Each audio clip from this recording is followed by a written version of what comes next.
And how about Zach Martin here at CBS Radio? You got your break in radio. Where was it? In Albany? Was it Poughkeepsie? Oh, no, or no. How did You mean start? when I first started? When you first started in broadcast. Wow. So people should know a little bit Okay, about. all right. Probably know already anyway, but that's the.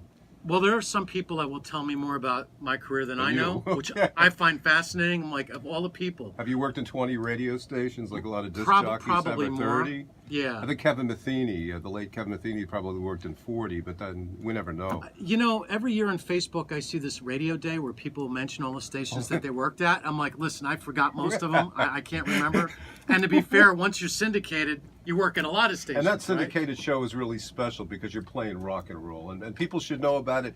And go on the dial, and if Well, there's a you dial can- left. No, we go on our computer. We go on. This is the new radio. The right? handy. This They is the call it- handy. This Yeah, is they where call we it go? a handy in German. What happened to the car radio? Well, there is a car radio, but XM is in the radio, and probably your stations too, and CBS. Well, hey, look, if you paint a house, the last thing you want to do when you go home is paint your house. So I can't say I really listen to the radio all that much when I'm not on it, right? I mean, Yeah. it's just too much for me. But you had so many great people on your show. Some of those people you've interviewed over the years, including, I believe, Ringo Starr, right? Ringo Starr, yeah, right, that was there. great. That blew my mind. Most What- people were afraid to go and approach him.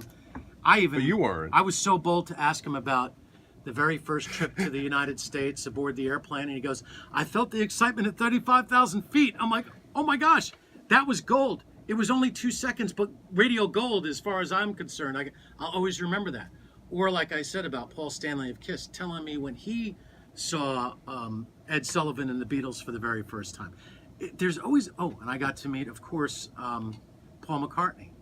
And I've done work with the He's a Lennon. nice man, right? Very nice very guy. down to earth. You can approach him when he. Yeah. He's approachable. That's good. Scott Muni and I used to work with Scott Muni. Yeah, he worked at WNEW-FM. I worked the at days, Q104. Q104, I mean, Yeah. but days like Right. when they really, like it was live radio and rock and roll, Right. You know, the meat and potatoes of rock and roll, working with, the greats like Scott Muni or Dan Ingram, a few other ones, Pete But Fornatel, I never got to work with Pete. Dave Herman, I met Dave Herman. I Vince became friends with Scelsa. him. Vince Scelsa, I met him one time at Scott's funeral. of course, Just Jim some- Kerr. Jim Kerr's great. He's one I of used the to best. work with Jim for Shelley Larry Berger Sunstein. years ago. That's when I had a lot of hearing. I had 1980 at PLJ 1330 Avenue. The America's on the 8th floor. It was nice to be, running around doing different things, learning about what rock and roll's about. And Sure. Pat St. John and Tony Pigg and Mark Great guys. Goodman Every and one of all them those good guys. guys. Harold Miller, Great person. You know who's another one? Mark Coppola. Mark Coppola, The one Coke. of the best. Yeah, He's a great guy. I love very Mark. nice man. There's some people that you get to know as friends off the air, and I really cherish those Remember relationships. Dave Charity, Of course. And you know what? Bob Maroney. You're going down the list of all the greats, right? But then when somebody includes you in that group, you're like, There's Zach are Martin. you kidding There me? you are. How did I make it? So you asked the question how I started. I always wanted to be a disc jockey ever since I was a little kid. I used to do imitations of Imus. I would, Can I hear one? say, not as You good have? as I used. Yeah, Okay. but I was a kid and I had 2 turntables and a spoon, and I was playing disc jockey, and just my mind would go off in that direction. And as I went through school, I knew I needed an How education. do you like my questions? Those are I prepared some questions. You must for be a doctor. Yeah, it's not like doctors, what right? other this questions This you is got? how we prepare, questions for an interview. So it's not like like the traditional way of doing, like typing it out. What's one memorable moment? I'm sure you just mentioned a few, but one last memorable moment that you can share with us about Mr. Tom Petty or his group, or about anyone else that's connected with Tom Petty, or any other relationship that's involved in your mind.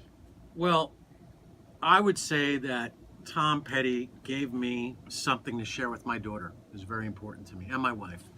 And you know that he means a lot to you, or someone like Tom means a lot to you, when all of a sudden you're in Los Angeles in his stomping grounds. You pass the Hollywood Bowl. Oh my gosh, he's going to be playing there on September 25th. I'd love to go to that show. And you specifically play songs as you travel around the Los Angeles area, as you go west down Ventura Boulevard. It has meaning to me. The album is fantastic. I'll listen to Mary Jane's Last Dance, and all of a sudden I cannot turn that song off. For me, it's easy to flip through songs, but not with songs like that. So, musically, I didn't realize how important he was until he was gone. I'm What like, do you oh my God, what do took you it enjoy for most, Zach, about doing your radio show? Interviewing people like Tom Petty and people like that? Is it That's cool. all the music You know, and the connection that's between fun. the audience? That's all fun. But I think connecting with somebody who doesn't have many friends that are listening throughout the United States, that might be thinking of, I know this has happened. They think that life isn't worth living, and I make a connection with that person, and I turn it around for them. I make them happy.